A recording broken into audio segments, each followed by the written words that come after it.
Harut Marut का किस्सा। हज़रत इदरीस अलैहिस्सलाम के ज़माने में इंसान बहुत बदअमल हो गए थे। फरिश्तों ने बारगाह इलाही में अर्ज़ किया कि मौला, इंसान बहुत बदकार है और ये खिलाफत के लायक नहीं है, इन्हें माज़ूल कर दिया जाए या कम अज़ कम खलीफा ये रहें और वज़ीर हम, ताकि हम इनके बिगड़े काम संभाल ले। रब ताला का इरशाद हुआ कि इसको गुस्सा और शहवत दिया गया है, जिससे ज़्यादा गुनाह करता है। अगर ये चीज़ें तुमको मिले तो तुम भी गुनाह करने लगो।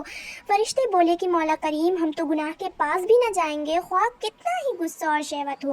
हुक्म रब्बी हुआ कि अच्छा, तुम अपनी जमात में से आला दर्जा के परहेजगार फरिश्ते छांट लो, उनको गुस्सा और शहवत दे देते हैं, फिर इम्तिहान हो जाएगा। चुनांचा हारूत और मारूत, जो बड़े ही इबादत गुजार फरिश्ते थे, इंतखाब में आ गए। हक ताला ने उनको ये चीज़ें यानी गुस्सा और शहवत देकर शहर बाबुल में उतार दिया और फरमाया कि तुम काजी बनकर लोगों का फैसला किया करो और रोज़ाना इसमें आज़म के ज़रिए शाम को आसमान पर आ जाया करो। ये दोनों 1 महीना तक ऐसे ही आते जाते रहे।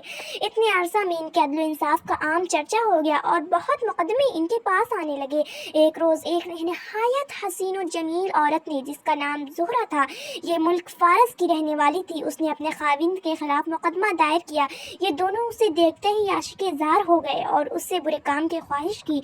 उसने कहा कि मेरा दीन कुछ और है और तुम्हारा दीन कुछ और इख्तलाफ होते हुए ये नहीं हो सकता। नीज़ मेरा शौहर बहुत गैरतमंद है और अगर उसे खबर लग गई तो मुझे कत्ल कर देगा, लिहाजा पहले तो आप मेरे बुत को सजदा करो और फिर मेरे शौहर को कत्ल करो, फिर मैं तुम्हारी और तुम मेरे। उन्होंने इनकार कर दिया। वो चली गई, मगर इनके दिल में उसके इश्क की आग भड़क गई। आखिर उसे पैगाम भेजा कि हम तेरे घर आना चाहते हैं। सराखों पर ये दोनों उसके घर पहुंच गए। उसने अपने आप को आरास्ता किया और उनसे बोले कि या तो आप लोग मुझे इसमें आज़म सिखा दें, या बुत को सजदा करें, या शौहर को कत्ल करें, या शराब पी लें। उन्होंने सोचा कि इसमें आज़म इसरार इलाही है, इसको जाहिर करना बहुत जुल्म है, बुत परस्ती करना शिर्क है और कत्ल हक़ुल इबाद। लाओ शराब पी लें। चुनांचा शराब पी ली। जब शराब पीकर मस्त हो गए, ज़ुहरा ने उनसे बुत को सजदा भी करवा लिया, अपने शौहर को कत्ल भी और इसमें आज़म भी पूछ लिया। ज़ुहरा तो इसमें आज़म पढ़कर सूरत बदलकर आसमान पर पहुंच गई। हक ताला ने उसकी रूह को ज़ुहरा से मुत्तसिल किया और उसकी शक्ल ज़ुहरा सितारा के तरह हो गई। जब इनका नशा उतरा तो ये इसमें आज़म भूल चुके थे और अपने किए पर नादिम और शर्मिंदा थे। हक ताला ने फरिश्तों से फरमाया कि इंसान मेरी तजल्ली से दूर रहता है। ये दोनों शाम को हाजिर बारगाह होते थे, फिर भी शहवत से मगलूब होकर सब कुछ कर बैठे। अगर इंसान से गुनाह सरजद हो तो क्या ताज्जुब है। तमाम फरिश्तों ने अपने खता का अकरार किया और ज़मीन वालों पर बजाय लान तान करने के उनके लिए दुआए मग़फ़िरत करने लगे। कुरान फरमाता है